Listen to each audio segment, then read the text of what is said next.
I am the wealthy heroine in a broken mirror reunion romance novel. After breaking up with the male lead, my family was destroyed in no time. I fell from the altar straight into the mud, suffered endlessly, and when I was selling drinks in a nightclub, I ran into the male lead again. He had already become successful and untouchable, bringing along his contractual fiancée. He made things difficult for me, humiliated me, trampled my dignity, then told me he loved me. He said, "If you don't personally experience it once, you will never understand the inferiority and humiliation I once felt." I apologized to him in guilt, and he then allowed me, like charity, to be with him again, which was considered the good ending everyone approved of. After awakening, I dumped him at light speed. He waited downstairs at my dorm, eyes red as he asked me why. I told him, "You're unlucky. You drain my family's fortune." Chapter 1. When a long flood of memories from the original book poured into my mind, Mason and I were standing at the entrance of a 3-star Michelin restaurant. The waiter looked at his old jacket stained with oil and dust, visibly troubled. "Sir, we cannot allow anyone who is not dressed properly to dine in our restaurant." Mason looked at me coldly. "How long are you planning to keep playing the spoiled princess game before you finally get tired of it? Does watching me make a fool of myself make your noble identity feel even higher?" I rubbed my aching temples. "You think I did this on purpose? What else? You knew perfectly well I had a part-time job today, and yet you scheduled our date at a place like this. Isn't that exactly what you wanted? Avery, you honestly make me feel sick." As he spoke, the malice in his eyes was undisguised, almost spilling over. If this had been the old me, I would have rushed to apologize, said it was my fault, that I hadn't considered his male pride. Then I would have harshly scolded the waiter, driven Mason away from the restaurant, and taken him to eat at some roadside stall he could afford. I would have thrown away my heiress pride, coaxing him in every way possible, just to see him smile at me. Unfortunately, those days are gone. I held my small purse and said calmly, "Your part-time shift ended at 4. I told you to meet me at 6. Your workplace is less than 2 kilometers from campus. Even crawling, you could have gone back to change. You came dressed like this. Who exactly are you trying to embarrass? Or is it that being my boyfriend makes you unhappy, so you want to make sure I'm even more unhappy?" Mason stared at me in shock. His expression showed the awkwardness of having his little scheme exposed. I didn't wait for him to answer and continued, Avery, hate forcing anyone to do anything, and I never lack people willing to have dinner with me. Since you clearly don't feel like going on this date, go back to school now." With that, I stepped into the restaurant in my heels and leisurely called my best friend, Nova. She arrived quickly and greeted me with a teasing grin. "So you finally remembered I exist? Everyone says you're obsessed with some ungrateful guy lately, spending money on him, flattering him, and he still won't show you a decent expression." Pressing my fingers against my brow, I was still digesting the memories that had surged into my head. Hearing her words, I sighed lightly. "It's worse than that. According to the novel's original plot, next, I would beg my father to help him unconditionally, opening every door possible for his entrepreneurial dreams. When Mason's studio finally gained a little traction, my own company would fall into crisis and collapse.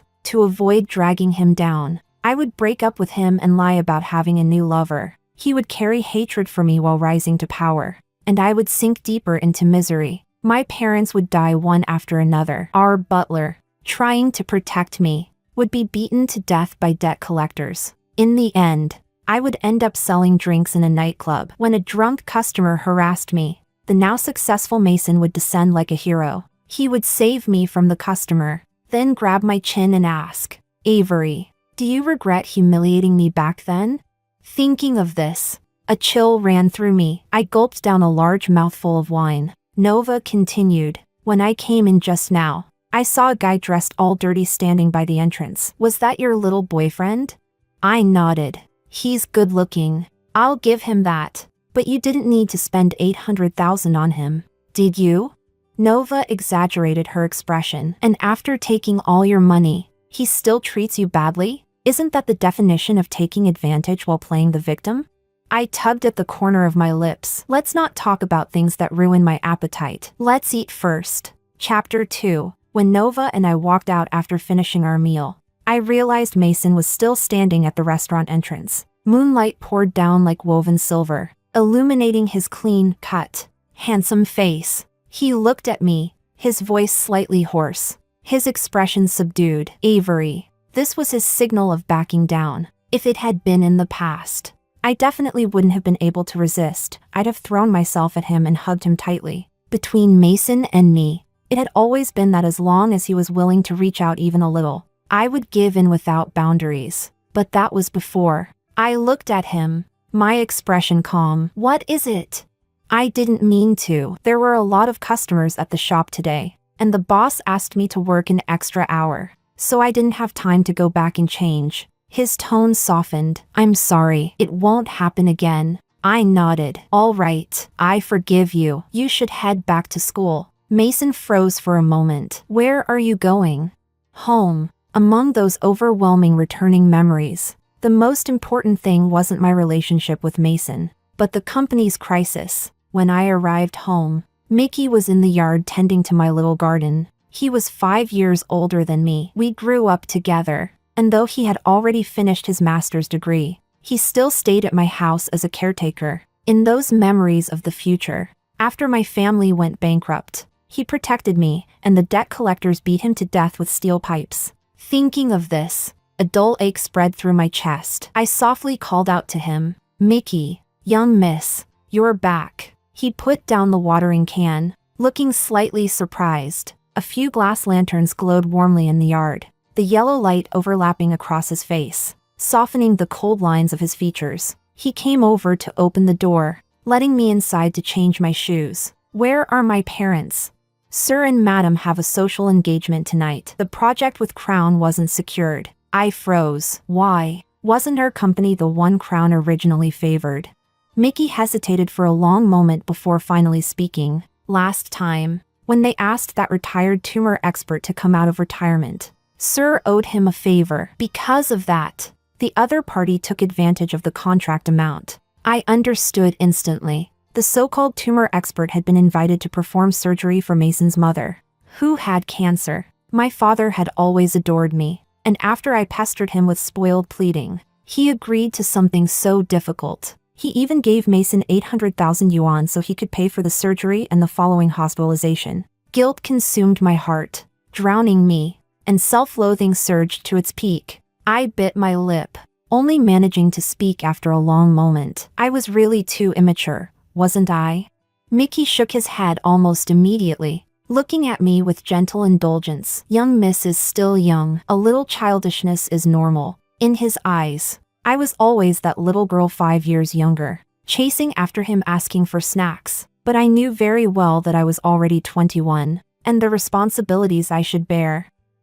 I can't run from them. Chapter 3. I made myself a cup of coffee and sat in the living room waiting for my parents to come home. Mickey stood across from me, keeping me company. No matter how I urged him, he refused to sit down. His expression was serious. Proper etiquette cannot be neglected. I frowned. You're so old-fashioned. His expression didn't change. He lowered his head respectfully. Please forgive me, young miss. I grew bored from waiting and eventually began to carefully study his features. Only then did I realize that Mickey had a face no less attractive than Mason's. In fact, his deep-set features and sharp brows were even more striking. But he always stood silently and restrained behind me. So after growing up, I almost never looked directly at him anymore. Mickey. Curiosity suddenly rose in me. Hugging a cushion, I called to him. Those years when you were studying outside, did you ever have a girlfriend?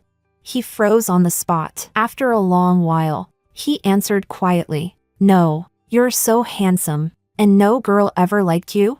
I couldn't believe it. Then what kind of girl do you like? Nova said you're really handsome and she wanted to see if things could develop with you. Mickey's lashes lowered. I couldn't clearly see the expression in his eyes, only that his voice sounded somewhat heavy and a little dejected. Young miss, please don't joke about me like that. Later on, I curled up on the sofa and fell asleep. When I woke up, I was in my own bedroom. When I went downstairs, only Mickey and the housekeeper were in the living room. I asked him, where are my parents? Sir and Madam came back late at night to pack. They said they needed to make a trip to North City. Madam saw you were asleep and didn't want to wake you. She said they'll explain things when they return. He poured a glass of milk and looked at me. Miss, please have breakfast before returning to school. I nodded and picked up the sandwich from the plate. Suddenly remembering something, I swallowed a sip of milk and looked up at him. After I fell asleep last night, who carried me back to my room? Almost instantly, Mickey's ears and even his neck flushed red. He took a big step back, looking at me in complete panic. I'm sorry, young miss. I was just asking casually. Don't be so nervous. I hadn't expected such a big reaction. His eyes looking at me rippled like the clear surface of a lake in spring. It stunned me for a second. Mickey must have realized his loss of composure. He collected himself slightly, then spoke gently. Please eat your breakfast. Young miss, I'll take you to school later. The Bentley wrapped in laser pink stopped at the school gate. With my small purse on my shoulder, I stepped out gracefully. Just as I walked near the teaching building, I ran straight into Mason. Under the sycamore tree a few steps ahead, he was slightly lowering his head, speaking softly to a long-haired girl in a white dress. The campus belle. Jenny, Mason's future contract fiancée. In the original plot, she had secretly loved Mason since she was young and couldn't stand the sight of me. Later, when she became his fiancée yet saw his lingering feelings for me, she hated me even more. I walked straight over, just in time to hear her persuading Mason. It's not your fault. She has that spoiled princess temper and doesn't show others the slightest respect. Who can tolerate that? Mason's lips pressed together. I'll handle it. Don't worry. Jenny looked at him sadly, her eyes brimming with tears. She humiliates you in every way. My heart aches for you. Mason, if your heart aches, then pay back the $800,000 for him. I let out a short laugh and spoke. Giving you money, helping you find a surgeon, if that counts as humiliating him, then let's switch. Miss Jenny, why don't you humiliate me instead? Jenny snapped angrily. Avery, sure, you're rich, but aren't you relying on your family for all of that? What abilities do you have on your own? If one day your family goes bankrupt, could you still act so high and mighty in front of us? A buzzing sound exploded in my mind. The Jenny in front of me overlapped suddenly with the one in the original plot. At that time, Mason and I had reunited 5 years later. He was soaring in success, and I had nothing. She leaned close to my ear, using the softest, most harmless voice to say the cruelest words. See? After leaving you, Mason quickly achieved success, and the people who stayed by your side, none of them ended well. Avery, you're the unlucky, poisonous one who ruins everyone around you. How are you ever going to atone for the sins you've committed? Provoked over and over, and already mentally fragile, I attempted suicide. Mason arrived in time and saved me, and the first thing I did when I woke up was clutch his shirt and apologize for my past arrogant, spoiled princess behavior. Chapter 4. But why should I apologize? If he felt humiliated, he could have simply refused my money and rejected my help. Instead, he accepted everything, took the money, used the resources, yet in the end acted like a victim, making everyone who saw me say, "You owe him an apology." It was absolutely disgusting. With a cold expression, I raised my hand to slap Mason, but he grabbed my wrist tightly. Gritting his teeth, he said each word forcefully. Have you made enough trouble, Avery? Jenny and I are just friends. If you're still angry, come at me. Don't make things difficult for her. Jenny stood beside him, throwing me a resentful glance before looking at Mason with heartbreaking tenderness. Mason, don't wrong yourself like this. What a pitiful pair of lovebirds. I laughed, looking down at the hand he was using to hold my wrist. Didn't you just tell me to come at you? Then let go and let me slap you twice. Mason's eyes darkened. Don't make a scene. If you're still angry about last night, I can apologize to you. Oh, so you just don't want your precious face to take 2 slaps. I nodded. Makes sense. After all, just for this face of yours, I was foolish enough to pay 800,000 yuan. I suppose I should cherish it a little too. Me mentioning the money over and over clearly stabbed straight into Mason's manly, high and mighty pride. Enough. His expression turned cold, hatred flickering in his eyes as he stared at me. I told you, I will pay you back. I refused to back down even a little. Oh, And when do you plan on doing that? His lashes trembled, but he couldn't say a definitive date. He could only stand there in silence. A sharp, fleeting ache cut through my chest. I knew very well it was because I had once truly, sincerely liked him. A boy slender and resilient like young bamboo, of course he would draw my gaze. So I had offered to help him on my own initiative, terrified of hurting his pride, lowering myself to cater to him in every way. In return, he gradually came to see it all as natural and deserved. Everything I gave was ignored. All he remembered was the feeling of being humiliated. So even years later, long after we had broken up, Mason still clung to this resentment. He wanted me to admit aloud that giving him money, helping him when he was at his lowest, was my wrongdoing. Giving the money was your idea. No one forced you. Jenny spoke through reddened eyes. Avery, money can't buy everything. Even if you used money to force Mason to be with you,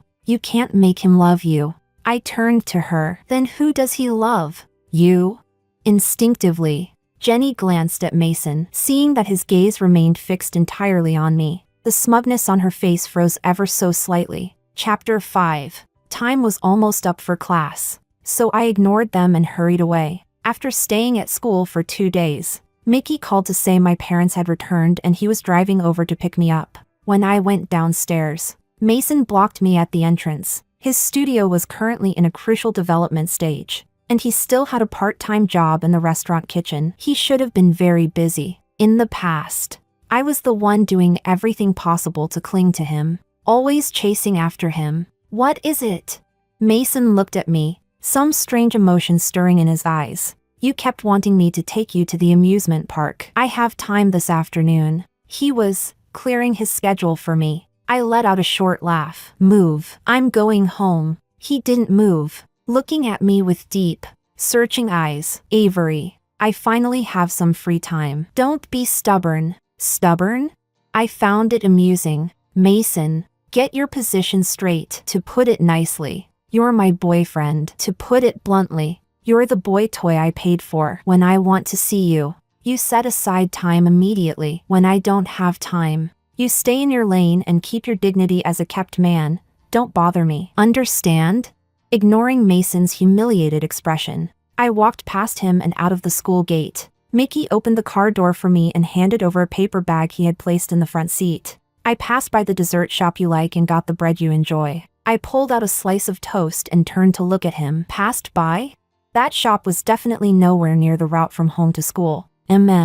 Passed by. From my angle, I could see his handsome profile, highbrow bones, long and thick lashes, his jaw tense because he was pressing his lips together. His ears, half hidden by his hair, were tinged with red. Mickey tried to remain composed as he started the car. I took a bite of the toast and suddenly said, "Your ears are red," and I successfully watched that red spread from his ears down to his neck. When Madame returned, she brought a gift for you. He shifted the topic stiffly as he drove. The housekeeper went to the market early to pick fresh tiger prawns. She said she'll cook your favorite braised prawns tonight. I curled up in the seat, hugging the half bag of toast, listening as he talked about these small domestic details. Warm sunlight streamed through the window, and before I knew it, I fell asleep, and I dreamt again of the original plot. The family business went bankrupt. My father jumped from a building, and my mother took her last breath in a hospital bed. Mickey took me from place to place, eventually hiding in a shabby rental house in the old city district, yet the debt collectors still found us. Right in front of me, they crushed his spine inch by inch with steel pipes. Covered in blood, he still shielded me, using eyes that were gradually losing their light to look at me. Run.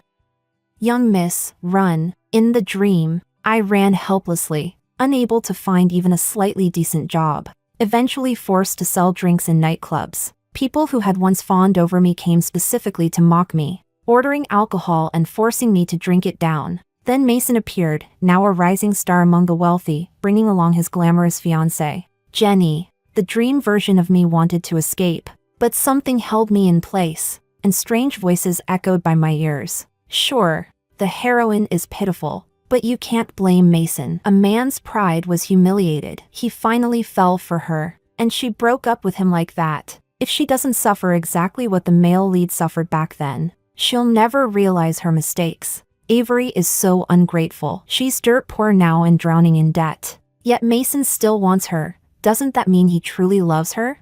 Terrified, I opened my eyes wide, searching for the source of those voices. But there was nothing. Young Miss, Avery. A familiar voice entered my ears, like a sudden beam of light breaking through the surrounding darkness. My eyes flew open, and I saw Mickey in front of me, his face filled with anxious worry. He was very close. His warm breath brushed my skin. A living Mickey. None of the things in the dream had happened yet. I stared at him blankly as my vision blurred, tears rolling down my cheeks. Panicking, he grabbed some tissues, wanting to wipe my tears but not daring to touch my face. He finally froze awkwardly in place. I reached out and held his hand, feeling the warmth of his palm, finally grounding myself in reality. Mickey, don't die. He lowered his eyes to look at me. The fingers of the hand I held curled in tightly, inch by inch, with the young Mrs. command, I will not die. Chapter 6.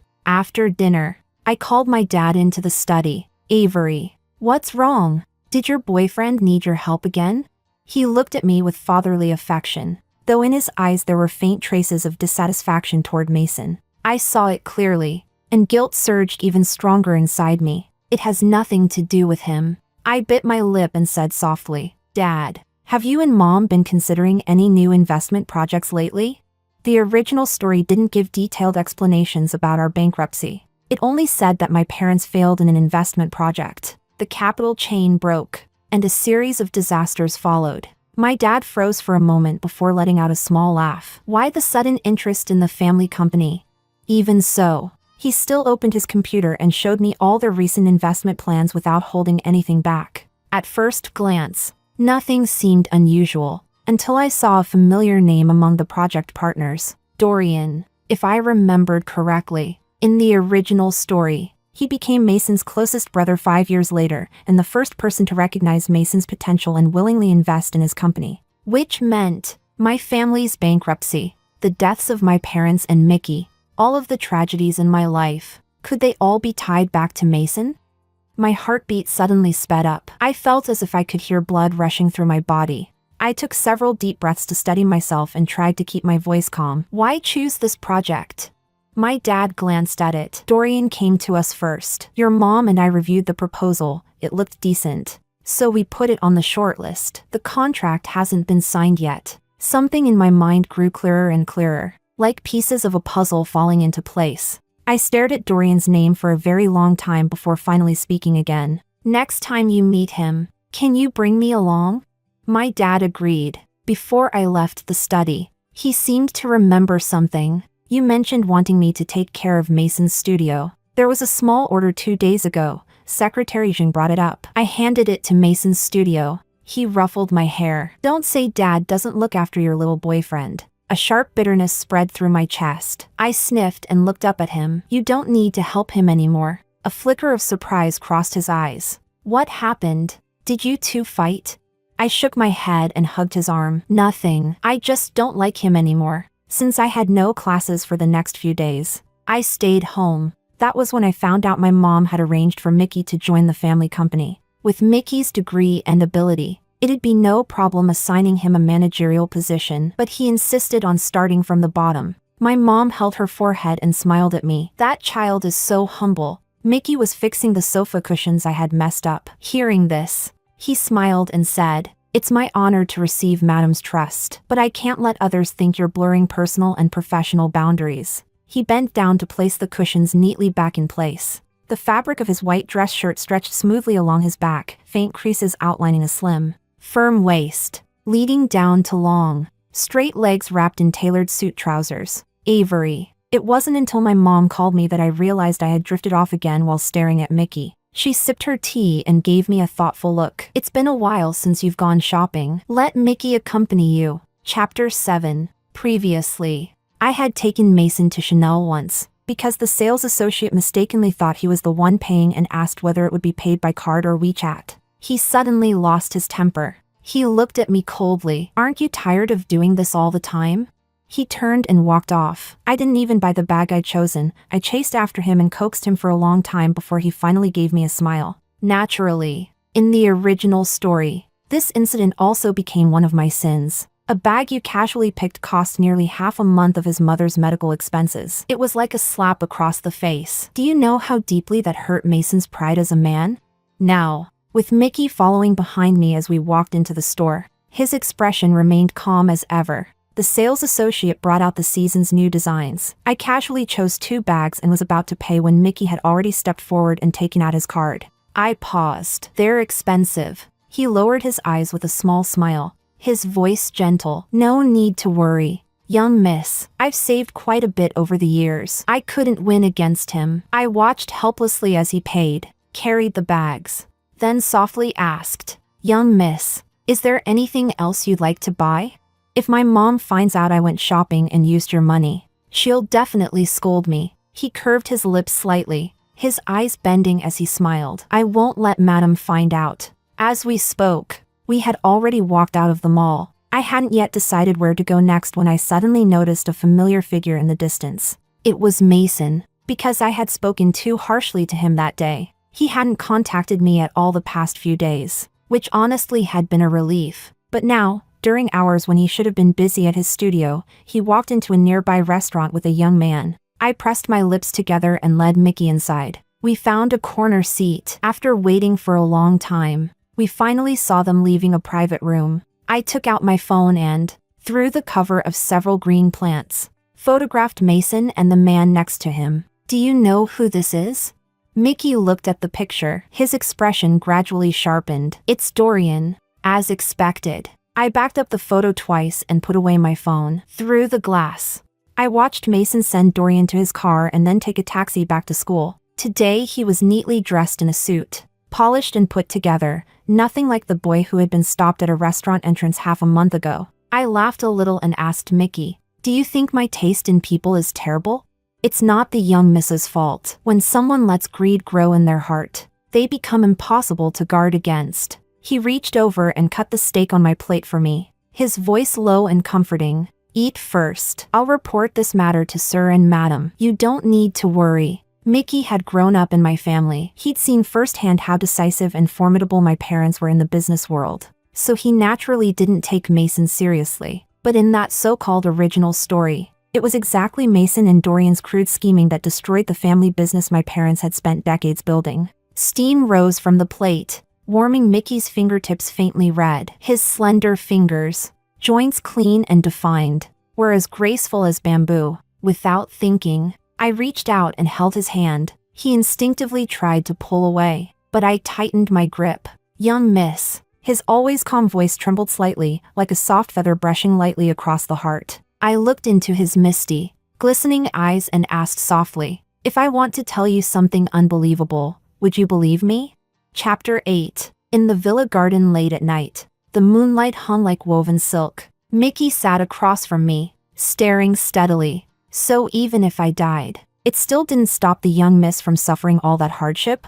I shook my head. None of that was your fault. Thinking carefully, it felt like the moment Mason entered my life, everything veered off course. I fell from heaven into the mud, while he climbed higher and higher with astonishing speed. All the illogical twists, it was all just to force a perfect, happy ending. But I gave him money, helped him in every way I could on his entrepreneurial path. Shouldn't he be grateful? Why would he feel humiliated? And if he felt humiliated, he shouldn't have accepted it in the first place. Looking at Mickey across from me, a sudden thought surfaced. When we were kids, I asked my parents to bring you into the Fu family. I treated you like a horse to ride, blamed you whenever I made mistakes, even forced you to do my homework. Did you hate me for it? No. He shook his head, leaning forward slightly, his gaze earnest. Being chosen by the young miss has always been my honor. A cool, quiet botanical fragrance drifted from him. Vaguely, I remembered it was the perfume I had once bought him. Honeysuckle and mugwort. Back then, I was completely absorbed in Mason. While passing by the counter, I only remembered that Mickey's birthday was approaching and casually picked a bottle. It's getting late. Young miss, please go upstairs and rest. Mickey's voice pulled me from my thoughts. Whatever it is, tomorrow I'll help you resolve it. He walked me upstairs. At the bedroom door, He told me goodnight, yet didn't leave immediately. After a moment, he said, "No matter what, I won't let anything from your dream happen." Chapter 9. A few days later, I drove myself to Mason's studio. The 800,000 yuan I had given him hadn't all been used for his mother's illness. The remainder had gone toward renting a suburban office and launching his studio. When I walked in, I saw him and Jenny leaning close together over a computer, studying something. They were very close, an intimate atmosphere. Jenny noticed me first. Her expression changed. "Who told you to come in?" That guilty reaction, as if she were doing something shameful and I had caught her in the act. I crossed my arms. Expression blank. "I came to see my boyfriend. Do I need your permission? Get out." Mason looked at me, but spoke to Jenny. "You should go." Jenny glared at me angrily before getting up to leave. Once we were alone, Mason put on that cold expression again, looking at me mockingly. "What? The young miss finally has time today and wants to summon her boy toy?" He still thought he could control me using the same tactics as before, that I would panic, apologize, and then desperately try to please him. I gave a cold laugh. "Since you know your role, why aren't you already crawling over here to say something sweet to make me happy, so I won't mind you flirting shamelessly with your little childhood sweetheart?" He stared at me, stunned. I continued. "My dad went out of his way to pull strings and give your studio a job. Instead of being grateful, you dare yell at me? What? Even a kept man eating soft rice can be this arrogant?" "Avery." His voice rose sharply, anger spilling through. "Mason, get this straight. Even your studio was built with my money. If I wanted to, a single bank transfer record is enough to demand your original shares. If you raise your voice at me again, you can pack your things and get out today. Do you understand?" Mason stared at me, jaw tight, veins bulging at his forehead. Lately, my attitude toward him had changed completely. He must have sensed something was off, unable to figure out why. At first, I still felt some leftover bitterness, but once I realized he was tied to the downfall of my family, to the deaths of my parents and Mickey, all of that bitterness turned into righteous fury. I sacrificed my future and pride. My family paid with their lives, all because I loved someone like him. And in the end, when I had lost everything, he and his people still tried their hardest to brainwash me, insisting everything was my fault. I pulled out a chair and sat down, lifting my chin to look at him, apologize, then come home with me to see my dad and thank him properly. Chapter 10. I drove Mason back home. The entire way, he sat stiffly in the passenger seat, jaw tight, saying nothing. I said calmly, "You've already taken everything. Don't pull a corpse face. Who are you trying to upset?"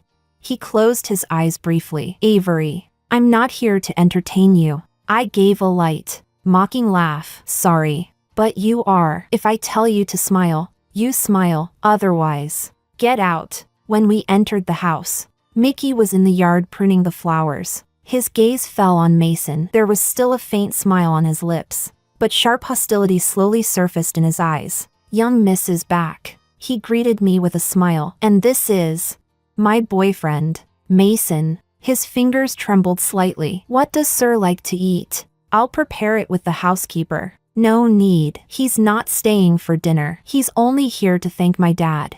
I brought Mason upstairs. My dad was waiting in the guest room. The look he gave Mason was openly scrutinizing. Mason stood before him, back straight, looking as if deeply humiliated, forcing out a reluctant thank you through gritted teeth. "Thank you, sir, for your guidance and support. Mason will be sure to repay it in the future." My dad replied coolly, "I don't need your repayment. Just treat Avery well." "Yes." My dad glanced at me. "Avery, go downstairs and rest. I want to speak with Mason alone." He talked to Mason for a long time. When Mason finally left, my dad came to me with a strange expression and said, "That boy Mason does have ability and a calculating mind. He already signed that order, and he answered every question without leaving flaws. But it's a pity, someone who receives grace yet doesn't repay it, even resents it. That's truly poor character. Morally rotten." My dad sighed. "Avery, with someone like Mickey before you, how did you end up liking a person like this?" "Mickey?" I looked up sharply at my dad, meeting his regretful, exasperated gaze. All these years, your mother and I have both seen Mickey's feelings for you. We opposed you being with Mason not because of status. In fact, if it were someone like Mickey, capable, steady, humble, even if his family background was worse, it wouldn't matter. But this Mason, he really doesn't know his place. Ambitious and greedy. My dad grumbled as he walked downstairs. I stood frozen, then slowly moved toward the window and looked out. In the dimming twilight, Mickey was still carefully tending my little garden. When I was little, I read too many fairy tales and envied the princesses who had their own gardens, so my mom helped me create one too. But most flowers needed careful attention. I grew impatient after a few days, and the responsibility fell to Mickey. He had been tending it ever since, years and years. When I was young, I treated him like an older brother. Later, after seeing more of the outside world, and with him always quietly standing behind me, I gradually overlooked his presence. But tonight, my dad said, his feelings for me. What kind of feelings would Mickey have? The answer wasn't difficult to guess at all. I slowly walked down the stairs toward the garden. In the few short minutes it took, countless memories of Mickey flashed in my mind. On the ground lay a discarded rose stem, pruned away, already slightly withered. Mickey. I picked it up and called softly. You seem unhappy. He answered softly. It's my personal issue. Is it because I said, in front of you, that Mason is my boyfriend? He turned slightly away from me, no longer looking at me. But that was what we agreed on. It's just part of the plan, and I'm not going to be fooled by him again. So why are you still unhappy?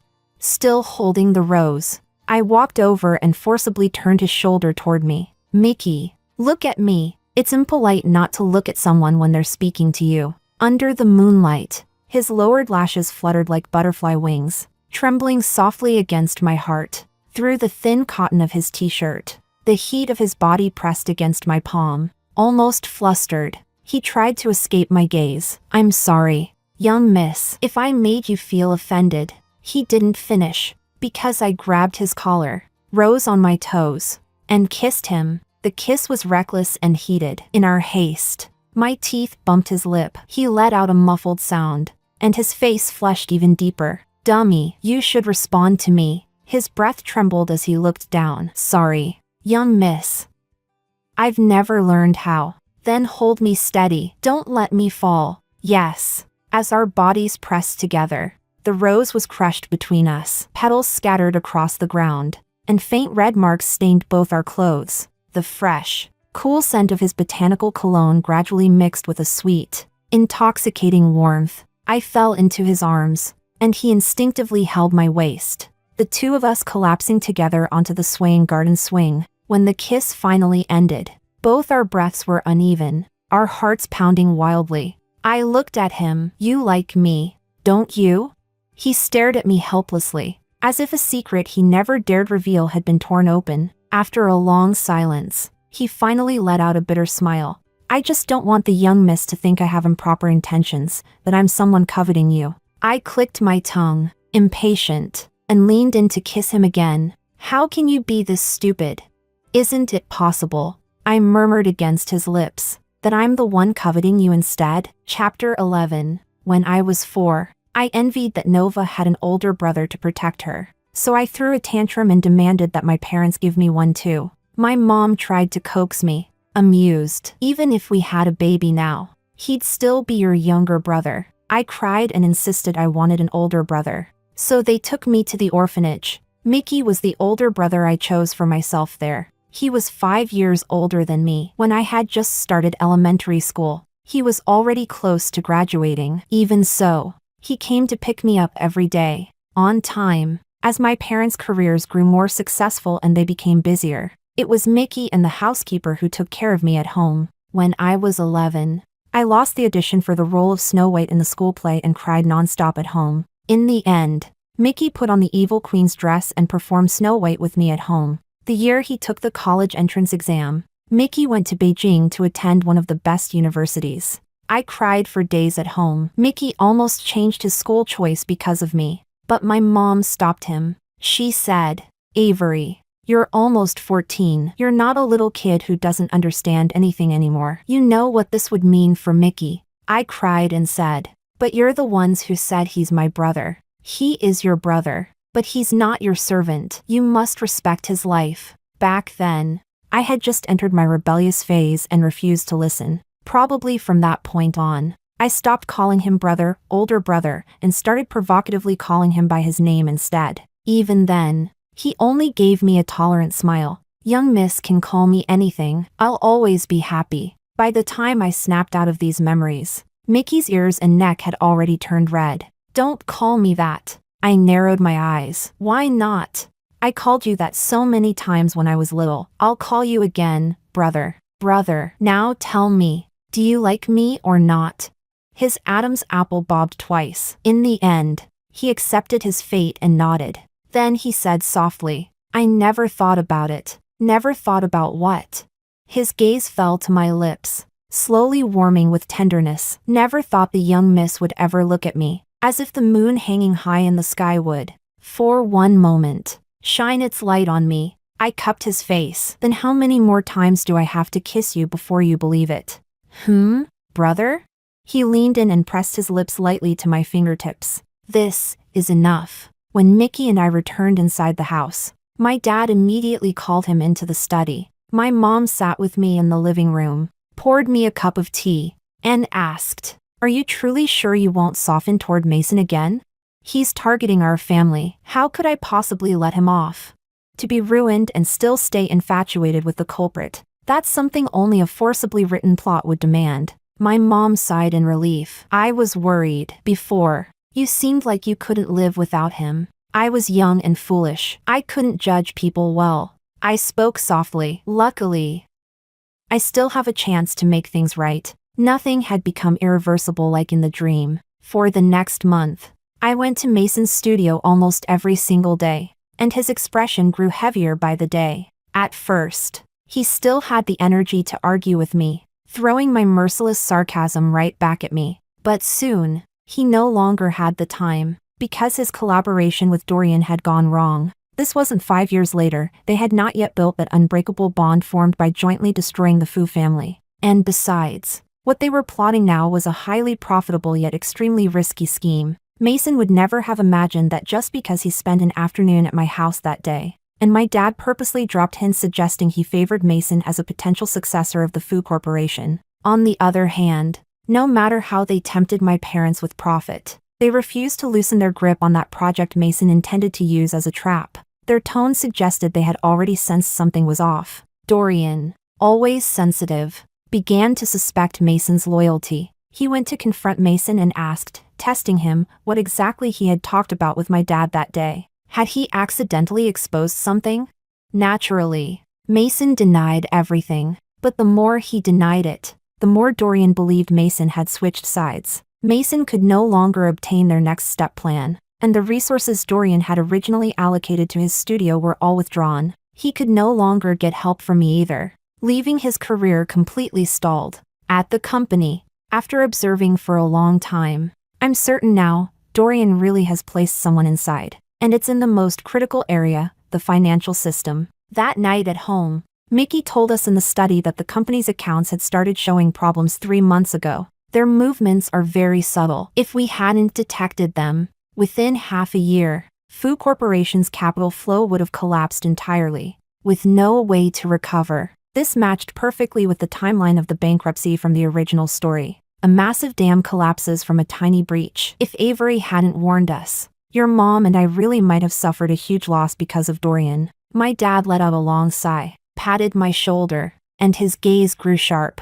But now, it's time to cast the net. Chapter 12. My dad finally relented and agreed to sign the investment contract with Dorian. But the official corporate seal used for approval had expired, so the contract needed to go through the full review process and be reissued. During this delay, in order to maintain the illusion that the project was operating normally, Dorian nearly exhausted all the funds he had on hand. He then activated the person he had planted inside the Fu Corporation's financial system, only to be caught on the spot. My dad immediately called the police. They soon took away Dorian, his accomplices, and all personnel involved in the fraudulent investment scheme. He was the illegitimate son of his family, unable to win against the legitimate heirs. He set his sights on my Fu family, which was now rising strongly in the business world. It was a gamble, Mickey said, but he bet wrong. When everything happened, I was sitting at Mason's desk in his studio. He closed his eyes, as if forcing out words he found humiliating. Avery,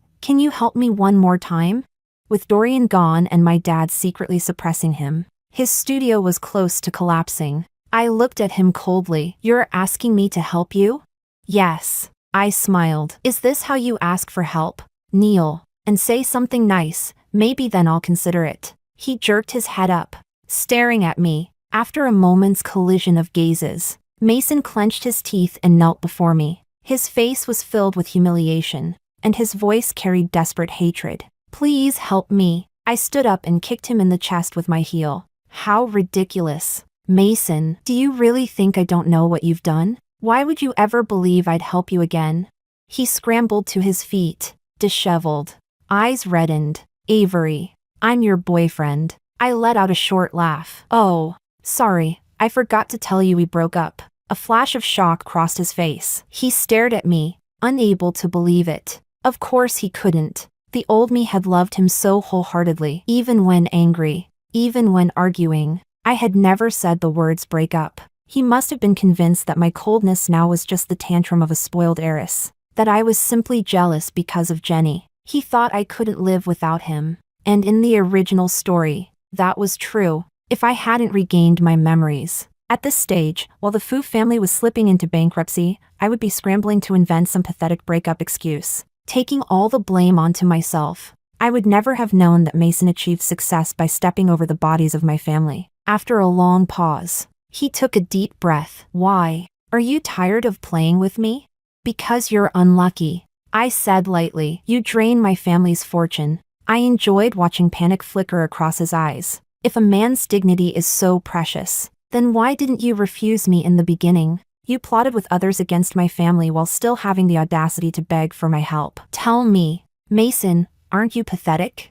The sound of police sirens grew nearer outside. Dorian had probably already named his accomplices. When the police pushed open the door, I leaned against the edge of the desk, watching calmly. Mason, I said softly, your dreams of rising to greatness end here. Chapter 13. After everything was settled, I met Nova again to thank her for the things she intentionally or unintentionally said in front of Dorian. It was just something I said in passing, not worth a special thank you.